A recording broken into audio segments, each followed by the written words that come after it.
So let's get started. Tonight, we're going to really build the language around beneath the soil and why things feel so chaotic. We're going to now dive deep beneath the soil. And so I want to give you this inner frame of what our inner self looks like. And imagine our inner self is a garden.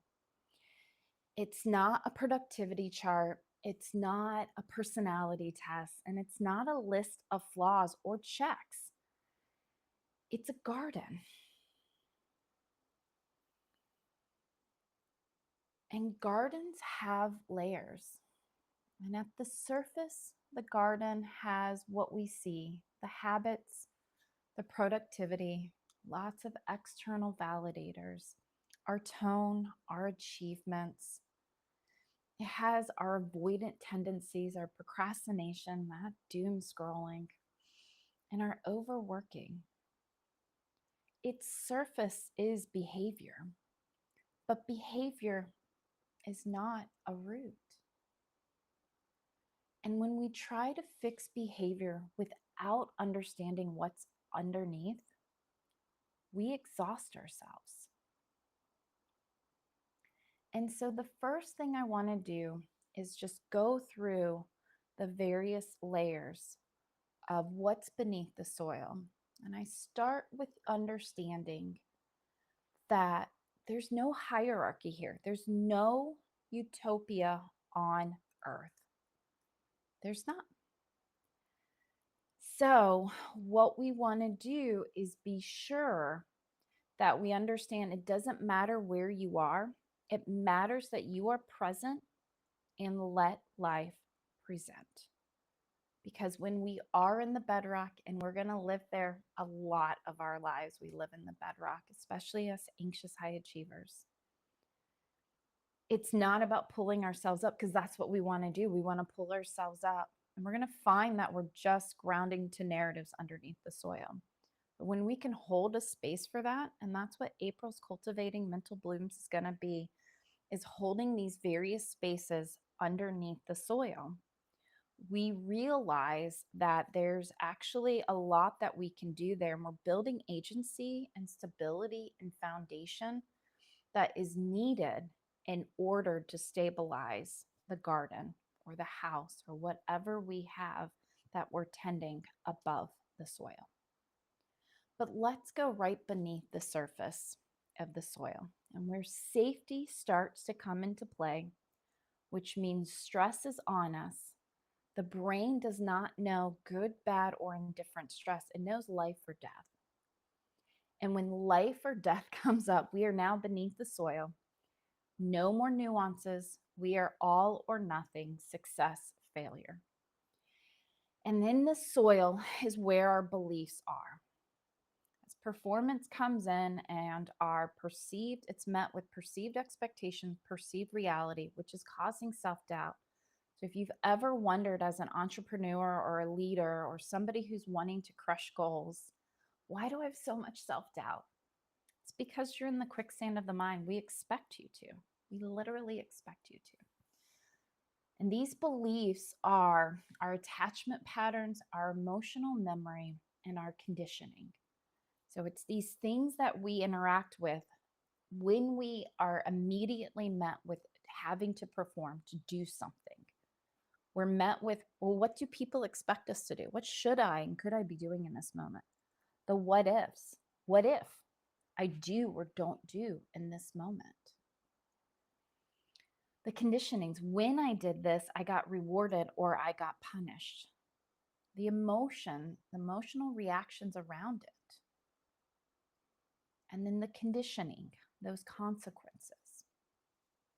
And this is what our nervous system has learned beneath the soil, is when is it safe to shine? When is it safer to shrink? When does love feel stable? And when does love feel unpredictable? And when we procrastinate or freeze or overwork, it's often our soil responding, not a character failing. And this is why two people can have the same goal and one moves towards it and the other feels paralyzed. It's not because one is better than the other. We want to compare, but it's because it's different soil.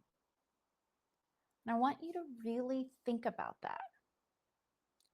Sit with the idea of how many times do we compare instead of realizing that it's just different soil.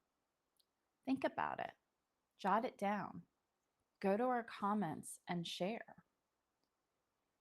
We are all in the same tending of garden. And our soil can look differently, not because one is better than the other, but because we all have different missions, and we all have different skills, and we all have different strengths, and we all have different barriers. None of it was meant to be hierarchical. It was meant for us to find awareness, acceptance, and action, to learn what it is, what is our purpose, what is our mission, what are our internal values. And then to have acceptance, realize this isn't a reflection of our value, of who we are, what our outcomes will become, how much, I guess, what's it called? I guess how much clout we will have. A wealth is so much greater than any of the financial resources we attribute to it. And that's what true purpose defines, is this internal wealth, not the external validators we attribute to.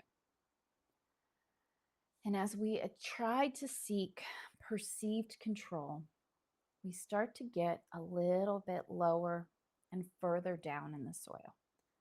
Not because we're regressing, which psychology loves to give a good labeling statement, but because we need perceived control. It's a survival instinct. And as we go into more perceived control, we get further down into our inner soil. And that is in the bedrock of the mind, which I share. We're there a lot, especially an anxious high achiever. And beneath that bedrock, or within that bedrock, is where the core sentence lives of old agreements of I can't, I'm too much, I'm not enough, it won't last. If I succeed, I will lose something. That other shoe is going to drop. The bedrock is really quiet, but it shapes everything above it. And this is where our narratives that we are living by are coming from. We're no longer having these conscious contemplations that we're pulling from. In the bedrock, we have success and failure and narratives that come with it. And an example that I like to give is it's a school night. Every single person knows what it's a school night means. And if you're hanging out with a bunch of friends, you're like, it's a school night. They're like, oh my God, go home. Go home right now. Make sure you got a nice cup of tea. Get into your jammies. Make sure you got your homework done. You're prepped for tomorrow. Like, everybody knows what their checklist is to be successful on a school night. That's bedrock thinking. It's not good or bad or indifferent. It's bedrock thinking. You have a checklist, you restrict, so you only do what's on that checklist very rigidly. Everything else you block out. You do what's on the checklist. And sometimes it's for success, and we restrict all that's bad, stick to the checklist. And sometimes we binge. We say, it's ladies' night. We're going out. I've got the kids, got a sitter. I am letting loose. And in the anxious high achiever world, we call it productivity and rotting. It's like, this is my chance to sit on that couch and watch every episode of Bridgerton. It's happening now. I did all of my work. I'm not expected of anybody. I don't want to. I'm turning my phone off. I just want to sit here and be and not have to perform. And there's a checklist for that. It's bedrock thinking. And so this is when the cortisol is highest. This is when you're in that survival mode. This is when we start to make bedrock decisions. We're trying to find perceived control. Remember, we lost our self-awareness because we have self-doubt. And now we're trying to find the sense of success by really running through all of our narratives and our subconscious to find where success lies. And when you're in the bedrock, motivation is not going to save you. In fact, it's going to start at some point in time, you're going to bump into chaos just long enough that you're going to say, well, what was the point anyways?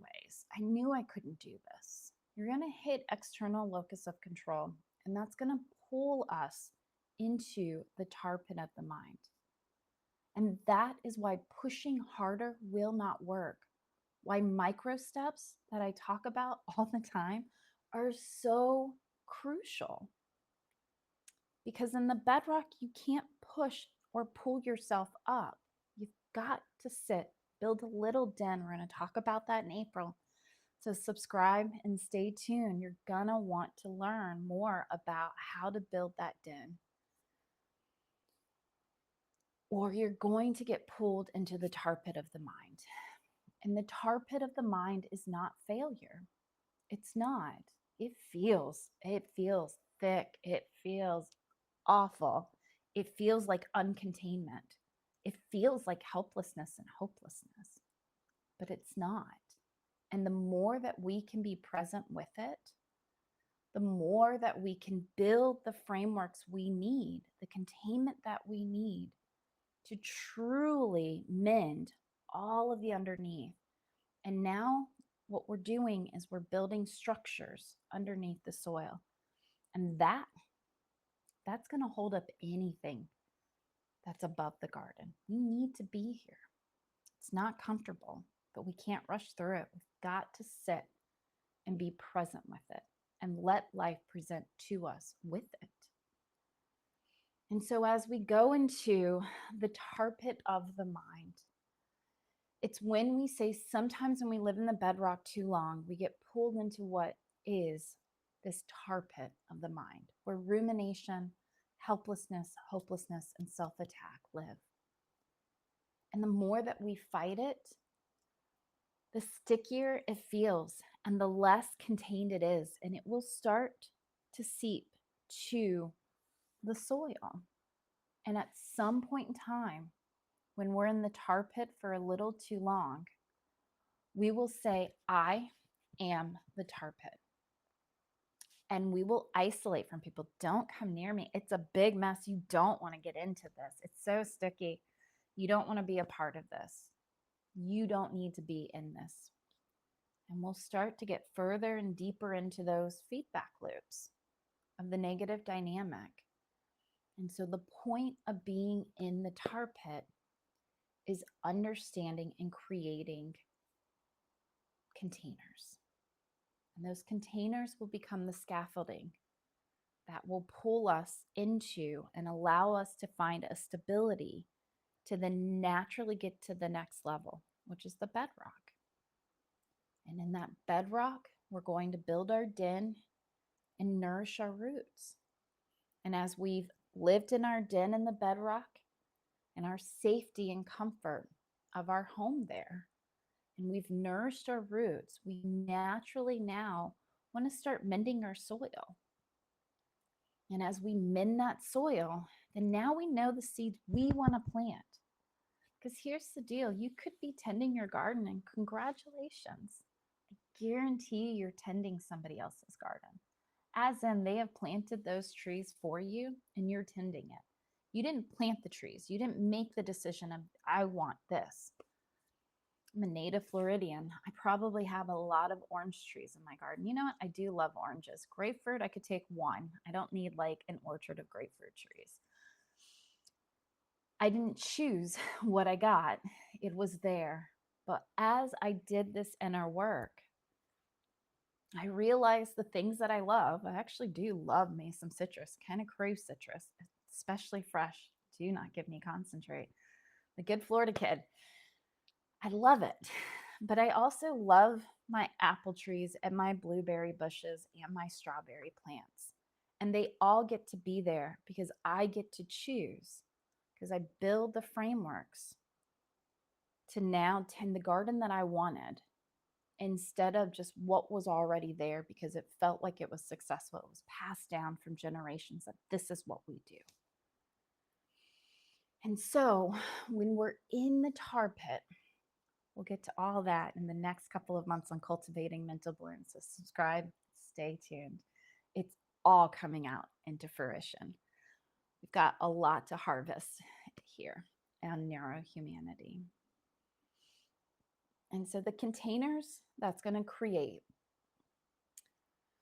the scaffolding in that tar pit is going to be accountability, dedication, and purpose. And those are my pillars of success. It's not performance tools, they're orientation tools. Because here's the deal, accountability is clarity, not cruelty. Write that down somewhere. Accountability is clarity, not cruelty. We have a lot of articles, so if you want to message me or put a comment, I'm happy to drop some articles in for you if you want to know more about this accountability, dedication, and purpose. I literally just talked about it over the last 3 months during our wellness challenge. So there's a lot of great information, however you want to interact with it. We did a lot on this. And dedication is not intensity, it's returning.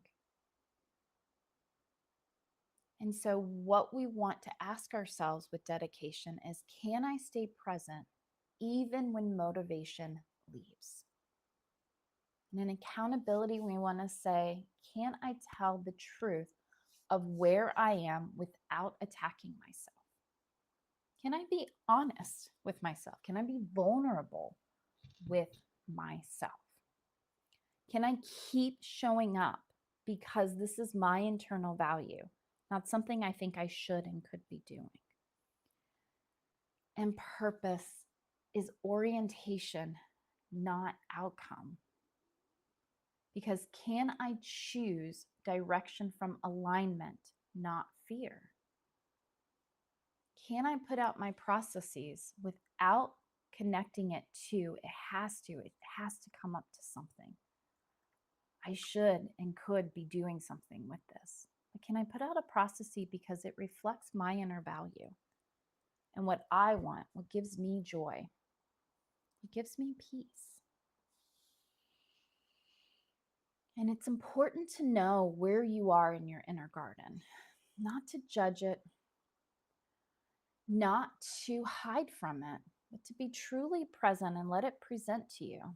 And then know how to use these pillars, how to create this containment and own these pillars as you are owning that space beneath the soil. Because these pillars can either pull you up towards the surface or keep you pulled towards the tar pit of your mind. If you use it for discipline, if you use it for intensity and for judging yourself, and you use it to find your outcomes, you're just grounding to narratives beneath the soil. You haven't done anything, you just reinforce your own negative feedback loops. But when you're present with it, you realize that this isn't a reflection of your value. It's not a predictor of your outcomes. When you start searching really hard for what your truth is, what your story is, what you want and who you want to become at the end of this story, Now you've got something. Now you've got a framework, a nice scaffolding for yourself to be able to really grow from. And remember, there's no hierarchy, there's no wrong or right answer. The work is presence without judgment and letting life present. Because no one space predicts greater success or failure. And awareness and presence are the determinant of capacity and value. Take time to reflect and consider. And you can put this in our comments or our chat, or just kind of sit with it and reflect with it over the course of the week. Consider right now, where are you? Are you on the surface, the soil, the bedrock, or the tar pit?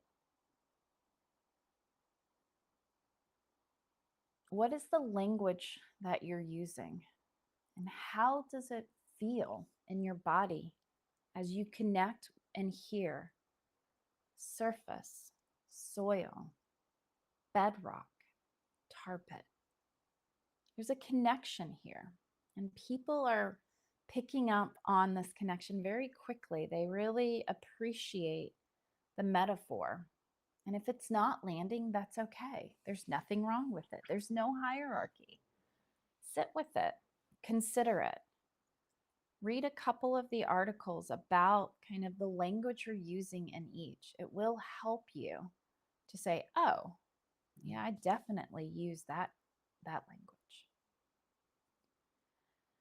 And then what I want us to do as we're thinking about that is come back to the body. Remember that stress causes a dissonance between the mind and body. And the whole goal of these 12 weeks is to learn through awareness, to find acceptance, to build this unity back within our body, because with unity comes strength. And then action, taking meaningful steps to build the responses that we want, knowing that it's a survival reaction to be activated. So let's act with integrity, knowing that activation is there. It's going to happen. And as we come back to the body,